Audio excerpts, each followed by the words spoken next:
రాష్ట్రాన్ని పట్టి పీడిస్తున్నటువంటి సైకో జగన్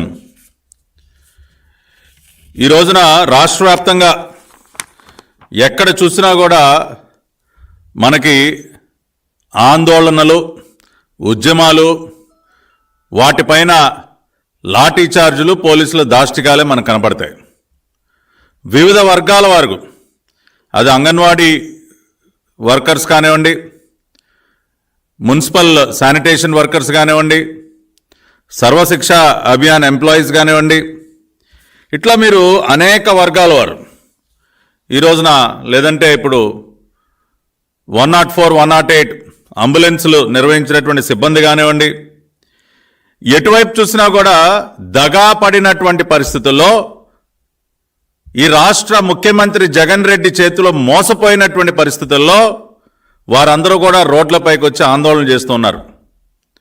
న్యాయబద్ధమైనటువంటి డిమాండ్ల కోసం గతంలో జగన్మోహన్ రెడ్డి తమకు ఇచ్చినటువంటి హామీలు నిలబెట్టుకోవాలని డిమాండ్ చేస్తూ ఈ రోజున అంగన్వాడీ వర్కర్సు, 104, 108 సిబ్బంది కానివ్వండి, సర్వశిక్ష అభియాన్ సిబ్బంది కానివ్వండి, మున్సిపల్ కార్మికులు కానివ్వండి, వీరందరూ కూడా ఆందోళన బాట పడితే వాళ్ళ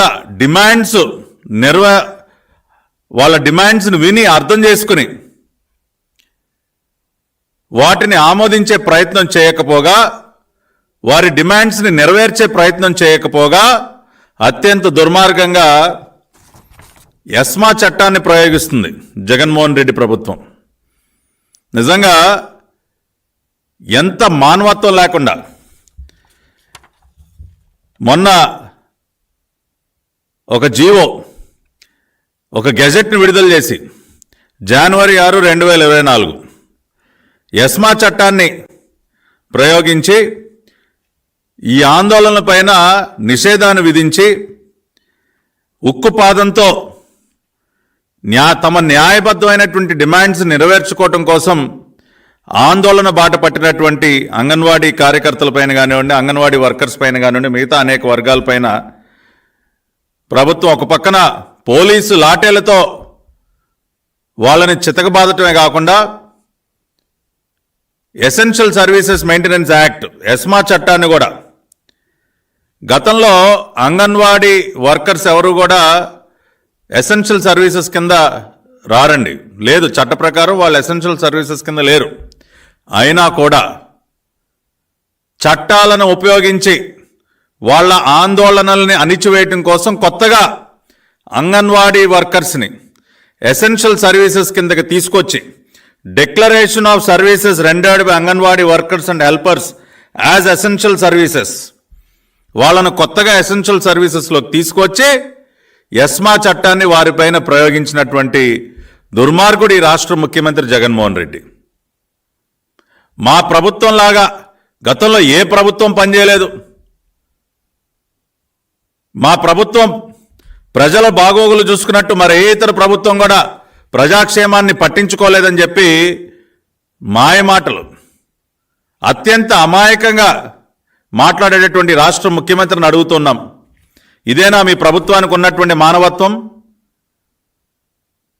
ఇదేనా మీ ప్రభుత్వం చేసేటటువంటి ప్రజాక్షేమం? ఇవాళ చట్టాల్ని ప్రయోగించి ఉక్కుపాదంతో తమ న్యాయబద్ధమైనటువంటి డిమాండ్లు సాధించుకోవటం కోసం, మీరు గతంలో ఇచ్చినటువంటి హామీని నెరవేర్చుకోమని మిమ్మల్ని అడిగినందుకు వాళ్ళని ఎసెన్షియల్ సర్వీసెస్ యాక్ట్ పరిధిలోకి తీసుకొచ్చి ఎస్మా చట్టాన్ని ప్రయోగించి వారిని బెదిరింపులు గురి చేస్తారా? వాట్ మిస్టర్ జగన్ రెడ్డి, ఇదేనా మీకు వారి పట్ల ఉన్నటువంటి ప్రేమనాలా, లేదంటే వాళ్ళ డిమాండ్స్ నిర్వర్తించేటటువంటి పూర్తి చేసేటటువంటి చిత్తశుద్ధి అనాలా? ఏమనాలి సార్? అధికారంలోకి రాకముందు పాదయాత్ర సందర్భంగా మీరు ప్రదర్శించినటువంటి అమోఘమైనటువంటి నటన, ఇవాళ అందరూ అది నటనగానే భావిస్తూ ఉన్నారు. వారికి ఇచ్చినటువంటి హామీలు మీరేం చెప్పారండి? తెలంగాణ రాష్ట్రంలో కంటే 1000 రూపాయలు అదనంగా అంగన్వాడీ వర్కర్స్కి జీతాలు చెల్లిస్తామని చెప్పారా లేదా? మీరు ఇవాళ మీరు ఇచ్చినటువంటి హామీని మీకు గుర్తు చేయటం నేరమా? ఇవాళ తెలంగాణ రాష్ట్రంలో 13,600 రూపాయలు అంగన్వాడీ వర్కర్స్కి శాలరీ చెల్లిస్తూ ఉన్నారు. దానికి 1,000 రూపాయలు అదనంగా అంటే మీరు 14,600 రూపాయలు చెల్లించాలి. గతంలో మీరు హామీ ఇచ్చారా లేదా? తెలంగాణలో ఎంత ఇస్తే అంత, దానికంటే 1,000 రూపాయలు నేను అదనంగా ఇస్తానని చెప్పి మీరు హామీ ఇచ్చిన మాట వాస్తవా, అవునా కాదా? ఇవాళ హామీ నెరవేర్చండి అని అడగటం తప్ప? అలా అడిగినందుకు ఎస్మా చట్టాన్ని ప్రయోగిస్తారా మీరు వారిపైన? ఇవాళ ఒక్కసారి రాష్ట్ర ప్రజలందరూ కూడా ఒక్కసారి ఈ విషయాన్ని గ్రహించాలి. ఇవాళ రాష్ట్రంలో సుమారుగా 1,10,000 మంది అంగన్వాడీ వర్కర్స్ ఉన్నారండి. 1,10,000 మంది.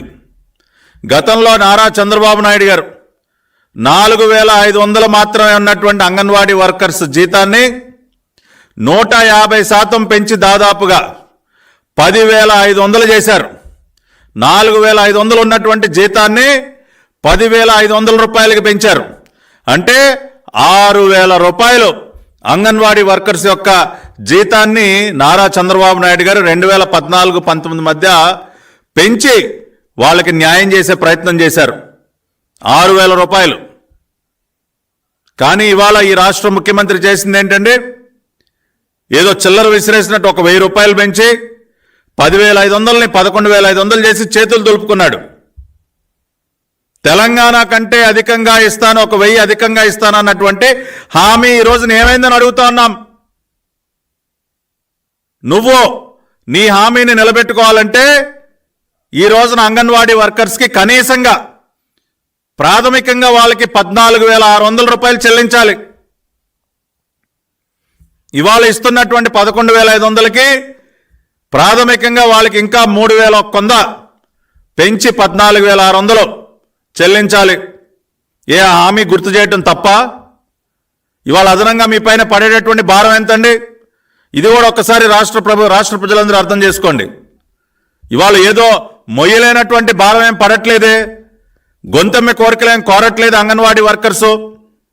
1,10,000 మందికి సుమారుగా ఇవాళ తెలంగాణ కంటే 1,000 అధికంగా ఇవ్వాలంటే ఒక 3,000 రూపాయలు, 3,100 పెంచాలి. 1,10,000 మందికి ఒక 3,000 రూపాయలు చొప్పున మనం పెంచితే రాష్ట్ర ప్రభుత్వం పైన నెలకి 33 కోట్ల రూపాయలు మాత్రమే భారం పడుతుంది. నెలకి కేవలం 33 కోట్లు. సంవత్సరానికి లెక్కేస్తే అది సుమారుగా ఒక 390 కోట్లు సంవత్సరానికి. అదేమన్నా మొయ్యలేనటువంటి భారమా? ఇవాళ మీరు చేస్తున్నటువంటి దుబారా ఖర్చు ఏంటండి? ఇవాళ అంగన్వాడీ వర్కర్స్ అందరికీ కూడా తెలంగాణ కంటే ఒక 1,000 రూపాయలు అదనంగా రాష్ట్ర ప్రభుత్వం చెల్లిస్తే సంవత్సరానికి పడేటటువంటి భారం ఎంతండి? కేవలం సుమారు ఒక 390 కోట్లు. రెండో పక్కన రిషికొండ ప్యాలెస్కి జగన్మోహన్ రెడ్డి తగలేసినటువంటి సొమ్ము ఎంతండి?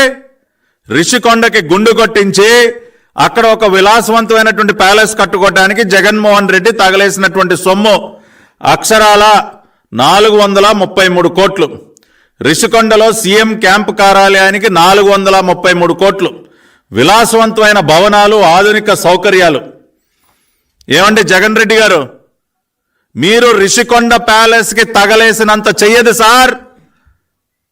అంగన్వాడీ వర్కర్స్కి ఒక సంవత్సరం పాటు పెంచిన జీతాలు ఇవ్వటం కోసం అయ్యే ఖర్చు మీరు రిషికొండ ప్యాలెస్కి తగలేసినంత కూడా చేయదు. అంటే ఆ మాత్రం విలువ కూడా లేదా? పేదవాడికి పెత్తందారికి మధ్య యుద్ధం జరుగుతూ ఉందంట. జగన్ రెడ్డి గారు వాడేటటువంటి అతి గొప్ప డైలాగు. ఏమండి జగన్ రెడ్డి గారు, 433 కోట్ల రూపాయల ప్రజాధనాన్ని తగలేసి మీరు విలాసవంతంగా జీవించడం కోసం కట్టుకున్న ఒక ప్యాలెస్, మీరు పేదవాళ్ళా? ఇటువంటి ప్యాలెస్ల్లో ఉండాలనుకునేవాడు పేదవాడా? మీరు పేదవాడికి పెత్తందారులకి మధ్య జరుగుతున్నటువంటి యుద్ధం అని మీరు మాట్లాడతారు. పేదవాడి కష్టం తెలియనటువంటి వ్యక్తి మీరు. ఇవాళ అంగన్వాడీ వర్కర్స్ అనేక మంది పేద వర్గాలకు చెందినటువంటి వారు.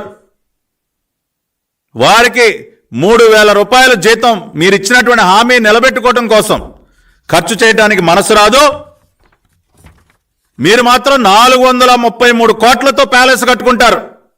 ఇవాళ రాష్ట్ర ప్రజలందరూ అర్థం చేసుకోండి.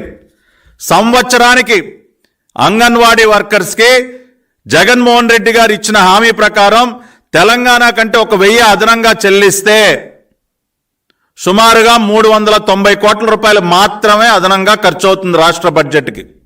అదేమి మోయలేనటువంటి భారం కాదు. కొన్ని వేల కోట్ల రూపాయలు ప్రతి మంగళవారం ఆర్బీఐ దగ్గరికి బొచ్చబట్టుకుని వెళ్ళి అప్పు తీసుకొస్తున్నటువంటి జగన్ రెడ్డి ఏం చేస్తా ఉన్నాడండి? డబ్బంతా అదేమంటే పేదలకే పంచిపెడతా ఉన్నా. ఏం పంచిపెడతా ఉన్నారు సార్? ఇవాళ అన్ని వేల కోట్లు, లక్షల కోట్లు ఇవాళ రాష్ట్ర ప్రభుత్వం యొక్క అప్పు 12 లక్షల కోట్లు దాటిపోతా ఉందని చెప్తా ఉన్నారు. రాష్ట్రం యొక్క స్థూల ఉత్పత్తితో సరిసమానంగా ఇవాళ రాష్ట్ర ప్రభుత్వం యొక్క అప్పు చేరుకున్నటువంటి పరిస్థితి. ఆ డబ్బులు ఎట్టిపోతా ఉన్నాయో తెలీదు. రెండో పక్కన తన విలాసాల కోసం ఇన్ని 100 కోట్ల రూపాయలు తగలేస్తా ఉన్నాడు. రెండో పక్కన మీరు చూసినట్లయితే 104, 108 సిబ్బంది తన బినామీ అయినటువంటి అరబిందోకి మరి 104, 108 అంబులెన్స్ల యొక్క నిర్వహణను కట్టుబెట్టాడు. అదొక పెద్ద స్కామ్. 108 అంబులెన్స్ల యొక్క స్కామ్ ఎంత పెద్దదో ఆ రోజున మేము ఆధారాలతో సహా బయటపెట్టాం. ప్రతి సంవత్సరం కూడా 104, 108 అంబులెన్స్ల నిర్వహణ కోసం జగన్మోహన్ రెడ్డి చేస్తున్నటువంటి ఖర్చు 188 కోట్లు కేవలం 108 అంబులెన్స్లకే. ఇదిగోండి, ఇది వాళ్ళ ఆ పార్టీ కరపత్రం అయినటువంటి సాక్షిలో రాశారు. ఏటా నిర్వహణకు 188 కోట్లు 108 అంబులెన్స్లకి. ఏం అరబిందో వాళ్ళేమి వాళ్ళ జేబులో డబ్బులు ఇవ్వట్లా.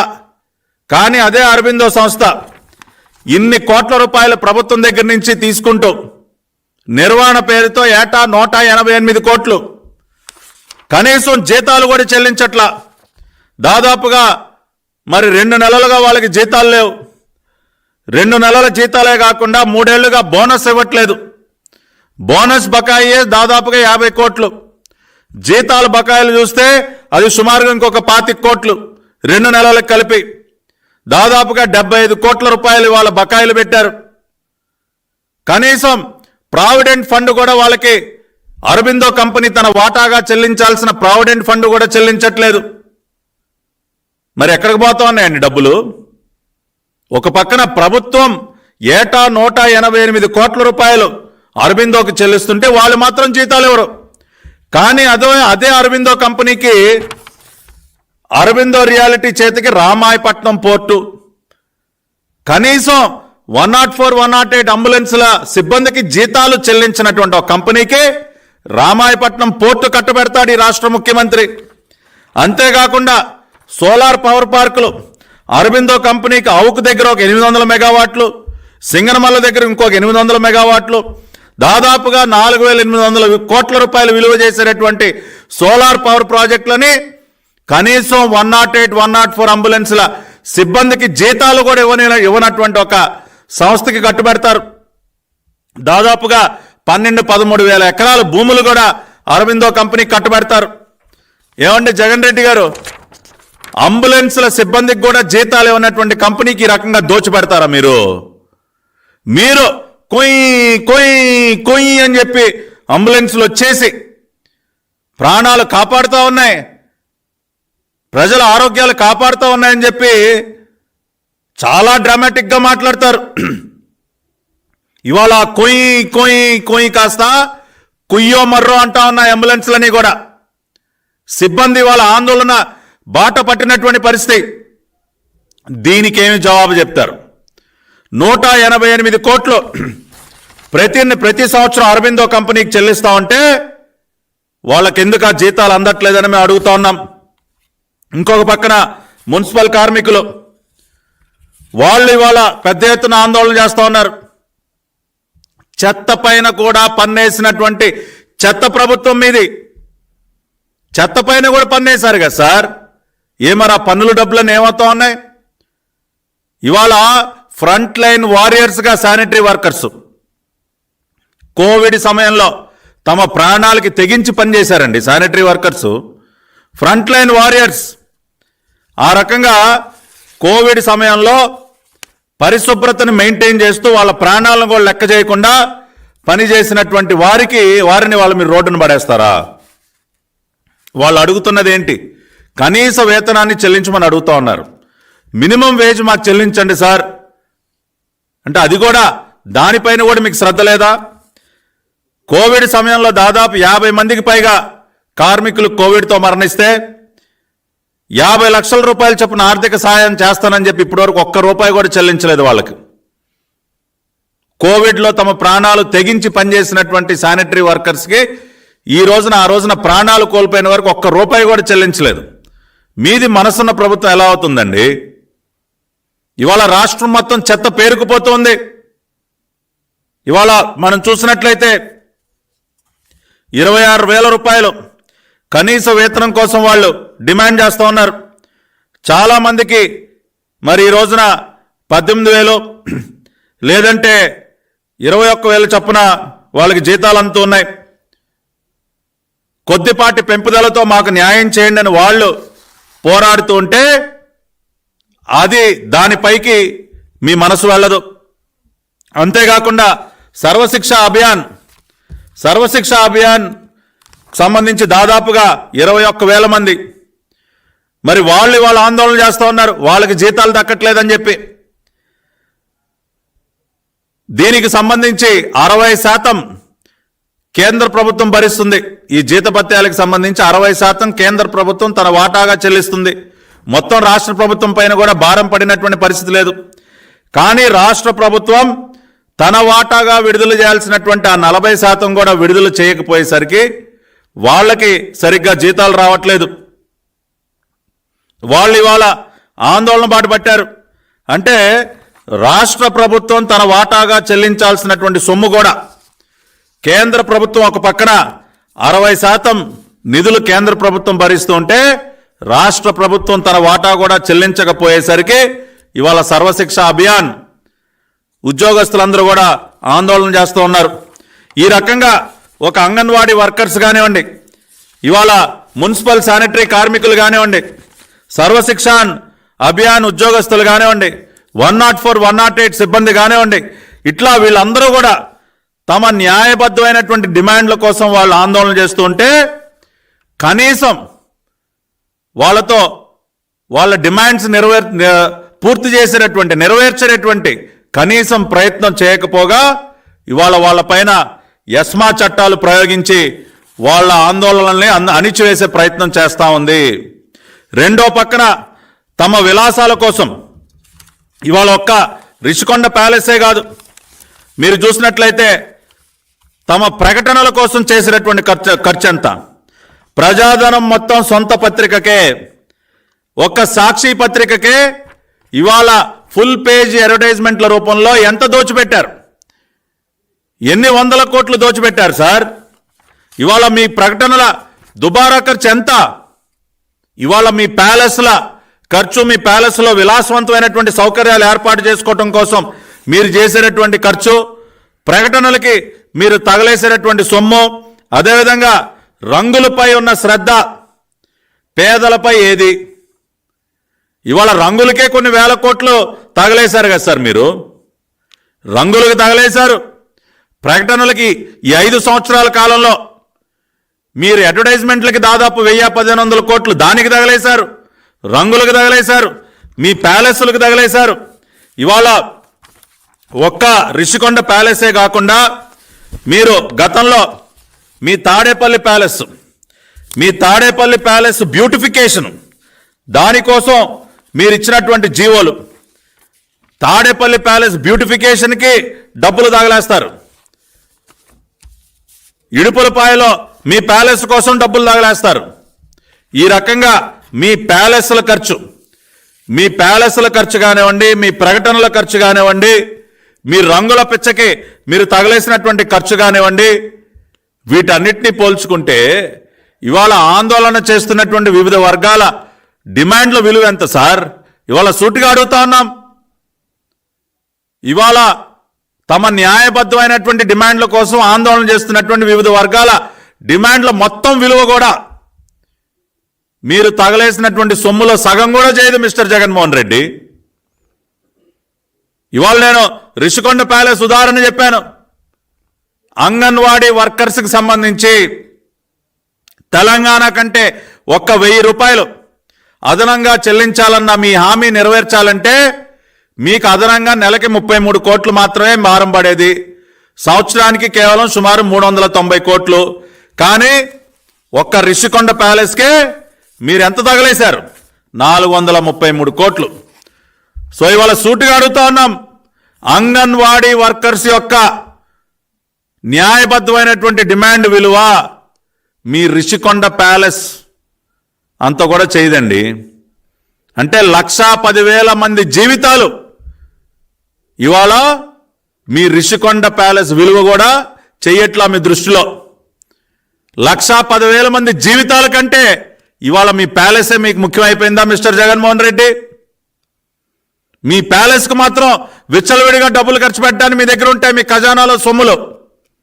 కానీ అంగన్వాడీ వర్కర్స్ దగ్గరికి వచ్చేసరికి పేదరుపులు అరుస్తారా? ఎస్మా చట్టాలు ప్రయోగిస్తారా? అందుకనే ఇవాళ రాష్ట్ర వ్యాప్తంగా మిమ్మల్ని చీకొడుతూ ఉన్నారు. ఇవాళ దయచేసి అర్థం చేసుకోండి రాష్ట్ర ప్రజలందరూ. వేల కోట్ల రూపాయలు భారాలు మోపే ప్రయత్నాలు జరగట్లా. ఇవాళ న్యాయబద్ధంగా జగన్మోహన్ రెడ్డి గారు గతంలో ఇచ్చినటువంటి హామీని నెరవేర్చమని మాత్రమే వారు కోరుతూ ఉన్నారు. ఏ అరబిందో వాళ్ళ దగ్గర డబ్బులు లేవా? మీ బినామీ అరబిందో దగ్గర డబ్బులు లేవా అని అడుగుతా ఉన్నాం. ప్రతి నెల టెన్షన్గా జీతాలు ఎందుకు ఇవ్వట్లేదు? 104, 108 సిబ్బంది వాళ్ళ సమ్మె చేయాల్సిన పరిస్థితి ఎందుకు వచ్చింది? 188 కోట్లు ప్రతి సంవత్సరం అరబిందోకి మీరు దోచిపెడతా ఉన్నారా లేదా? ఆ డబ్బంతా ఎక్కడికి పోతా ఉంది? రెండో పక్కన రామాయపట్నం పోర్టు, సోలార్ పవర్ పార్కులు, మీ ఇష్టానుసారం రాష్ట్రంలో ఉన్నటువంటి అనేక విలువైనటువంటి ఆస్తుల్ని కనీసం 108 సిబ్బందికి జీతాలు కూడా చెల్లించినటువంటి ఒక కంపెనీకి మీరు కట్టబెడతారా? మీ బినామీ కంపెనీకి. దీనికేం జవాబు చెప్తారని అడుగుతా ఉన్నాం. సర్వశిక్ష అభియాన్ మీరు చెల్లించాల్సినటువంటి 40% వాటా రాష్ట్ర ప్రభుత్వం వాటా ఎందుకు చెల్లించట్లేదు? 60% నిధులు కేంద్ర ప్రభుత్వం నుంచి వస్తూ ఉంటే 40% మీరు దేనికి చెల్లించలేకపోతా ఉన్నారు? అంటే ఆ డబ్బులు కూడా మింగేటివేనా? ఇవాళ అందుకని వాళ్ళు ఆందోళన బాట పట్టారు. మున్సిపల్ కార్మికులు ఇవాళ చెత్త మీద కూడా పన్నేసినటువంటి మీ చెత్త ప్రభుత్వం ఇవాళ అదే చెత్తని ప్రతిరోజు ఆ చెత్తని ఎత్తిపారేస్తూ ఇవాళ మన నగరాల్ని, పట్టణాలని, గ్రామాలని పరిశుభ్రంగా ఉంచుతున్నటువంటి ఇవాళ మున్సిపల్ శానిటరీ వర్కర్స్ పైన ఇవాళ మీరు లాఠీ చార్జీలు చేయిస్తారా? విచక్షణారహితంగా కొట్టేస్తారా? ఏమైపోయిందండి చెత్త మీద పన్ను డబ్బులను? ఏం చేస్తూ ఉన్నారు మీరు? కోవిడ్ సమయంలో ప్రాణాలకి తెగించి పనిచేసినటువంటి ఫ్రంట్ లైన్ వారియర్స్తో మీరు వ్యవహరించినటువంటి తీరదేనా? దాదాపు 50 మంది ఆ రోజున మరణిస్తే కనీసం రూపాయి కూడా వాళ్ళకి వాళ్ళ ఎక్స్గ్రేషియా చెల్లించలేదు మీరు. మీది పేదల పక్షపాత ప్రభుత్వం, మనసున్న ప్రభుత్వం. మీరు ఉపన్యాసాలు చెప్తారు. ఇవాళ ఈ రాష్ట్రంలో నిజమైనటువంటి పెత్తందారు ఎవరంటే అది జగన్మోహన్ రెడ్డి. ఈ దేశంలోనే అతిపెద్ద పెత్తందారు జగన్మోహన్ రెడ్డి. కొన్ని వందల వేల కోట్ల రూపాయల ప్రజాధనాన్ని లూటీ చేసినటువంటి పెత్తందారు జగన్మోహన్ రెడ్డి. ఇవాళ ఇటువంటి ఎస్మా చట్టాలు ఎన్ని ప్రయోగించినా, పోలీసులతో ఈ రకంగా మీరు దాడులు చేయిస్తే మాత్రం తెలుగుదేశం పార్టీ సహించదు. ఇవాళ ఆందోళన చేస్తున్నటువంటి ప్రతి ఒక్క కార్మికుడి పక్షాన మేము నిలబడతాం. ప్రతి ఒక్క ఉద్యోగస్తుడి పక్షాన మేము నిలబడతాం. ఆ రోజున తెలుగుదేశం పార్టీ ప్రభుత్వంలో ఆర్థిక ఇబ్బందులు లేవా? ఎన్ని విభజన సమయంలో 16,000 కోట్ల రూపాయల ఆర్థిక లోటు ఉన్నప్పటికీ, ఎన్ని ఆర్థిక ఇబ్బందులున్నా మీలాగా దుబారా ఖర్చు చేయలేదు కాబట్టి ఆ రోజున అన్ని వర్గాల్ని సంతృప్తిపరచగలిగాం. అంగన్వాడీ వర్కర్స్కి 6,000 రూపాయలు జీతాన్ని పెంచగలిగాం. 1,10,000 మందికి 6,000 రూపాయలు చొప్పున పెంచడం అంటే నెలకి 60 కోట్లు. సంవత్సరానికి 720 కోట్లు. ఆ రోజున చంద్రబాబు నాయుడు గారు నీలాగా బేదరుపులు అరిశారా? నీలాగా ఎస్మా చట్టాలు ప్రయోగించారా? నీలాగా లాఠీ చార్జీలు చేయించారా జగన్మోహన్ రెడ్డి? ఆయన నీలాగా తన విలాసాల కోసం చంద్రబాబు నాయుడు గారు డబ్బు దుబారా చేయలేదే. ప్రకటనల పిచ్చకి ఫుల్ పేజ్ అడ్వర్టైజ్మెంట్లకి చంద్రబాబు నాయుడు గారు ఏ రోజు డబ్బులు తగలేలేదే. రంగుల కోసం ఏ రోజు వేల కోట్ల రూపాయలు తగలేలేదే చంద్రబాబు నాయుడు గారు. ఆయన అటువంటి దుబారా ఖర్చులు చేయలేదు కాబట్టి అన్ని వర్గాల్ని ఆయన సంతృప్తి పరచగలిగారు, అన్ని వర్గాల్ని కూడా సంతోషంగా ఉంచగలిగారు, అన్ని వర్గాలకి న్యాయం చేయగలిగారు. కానీ ఈ రోజున నీకు ఆ శ్రద్ధ లేదు కాబట్టి, నీకు అటువంటి ఆలోచనలు రావు కాబట్టి ఇవాళ మహిళలను కూడా చూడకుండా మొన్న కాకాని గోవర్ధన్ రెడ్డి నెల్లూరులో ఒక మంత్రిగా ఆయన దగ్గరికి అంగన్వాడీ మహిళలందరూ వెళితే లాఠీ చార్జ్ చేయించి ముసలి వాళ్లను కూడా చూడకుండా చిత్తగొట్టిస్తారా? వారి ఉసురు ఖచ్చితంగా నీకు తగులుతుంది జగన్ రెడ్డి. భూస్థాపితం అయిపోతావు రేపు ఎన్నికలు ఎప్పుడు జరిగినా కూడా. ఇంతమంది కన్యలకి కారకుడైనటువంటి నిన్ను ఎవరు కూడా వదిలిపెట్టరు. ఇంతమంది కడుపు మాడిస్తున్నటువంటి నిన్ను ప్రజలెవరు కూడా వదిలిపెట్టేటటువంటి పరిస్థితి ఉండదు. కాబట్టి వాళ్ళు ఒకటే చెప్తా ఉన్నాం, డబ్బు లేక కాదు, ఒక పక్కన లక్షల కోట్ల రూపాయల అప్పు, రెండో పక్కన వేల కోట్ల రూపాయల దుబారా తన సొంత విలాసాల కోసం. డబ్బు లేక కాదు, మనసు లేక, ప్రజలకి న్యాయం చేయాలన్న చిత్తశుద్ధి లేక, యూజ్ అండ్ త్రో, వాడుకుని వదిలేయటమే కదా జగన్మోహన్ రెడ్డి నైజం. ఆ రోజున ఓట్ల కోసం వాడుకున్నాడు. మీకు అది చేస్తాం, ఇది చేస్తాం, అది ఇస్తా, ఇది ఇస్తానని చెప్పి. ఇవాళ ఆయన పదవీ కాలం పూర్తయ్యే సమయంలో ఏమయ్యా మీ పదవీ కాలం కూడా పూర్తయిపోతుంది, ఏమైంది మీరు ఇచ్చినటువంటి హామీ అని చెప్పి వాళ్ళు అడిగేసరికి ఈయనకి పట్టరాని కోపం. లాఠీ చార్జీలు చేయిస్తాడు, ఎస్మా చట్టాలని ప్రయోగిస్తారు. ఇది రాష్ట్ర ముఖ్యమంత్రి యొక్క దుర్మార్గపు నైజం. ఈ వాస్తవాల్ని దయచేసి రాష్ట్ర ప్రజలందరూ కూడా గ్రహించండి. ఇవాళ మరీ ముఖ్యంగా ఆందోళన చేస్తున్నటువంటి ప్రతి ఒక్కరికి కూడా తెలుగుదేశం పార్టీ పక్షాన మేము హామీ ఇస్తున్నాం. ఖచ్చితంగా రేపు చంద్రబాబు నాయుడు గారు ముఖ్యమంత్రి అయిన తర్వాత మీ న్యాయబద్ధమైనటువంటి డిమాండ్లు నెరవేర్చడానికి అన్ని రకాలుగా ప్రయత్నం జరిగి తీరుతుంది. తప్పనిసరిగా మీ అందరితో ఖచ్చితంగా మా పార్టీ నాయకులు సమావేశం అవుతారు. ఇప్పటికే అనేక ప్రాంతాల్లో మా పార్టీ నాయకులు, మా రాష్ట్ర పార్టీ అధ్యక్షులు అచ్చెన్నాయుడు గారు కానీ, మా సీనియర్ పాలిట్ బ్యూరో సభ్యులు కానీ, మరి మా పార్టీ జాతీయ అధ్యక్షులు చంద్రబాబు నాయుడు గారు, నారా లోకేష్ గారు, వీరందరూ కూడా మీకు సంఘీభావాన్ని తెలియజేశారు. ఖచ్చితంగా ఆ రకమైనటువంటి మద్దతు ప్రతి జిల్లాలో, ప్రతి ఊరిలో, ప్రతి పట్టణంలో, ప్రతి గ్రామంలో మీకు మా పార్టీ మద్దతు ఉంటుంది. మీ న్యాయబద్ధమైనటువంటి డిమాండ్ల సాధన కోసం మీరు చేస్తున్నటువంటి ఉద్యమానికి మా పార్టీ పూర్తి సహకారాన్ని అందిస్తుందని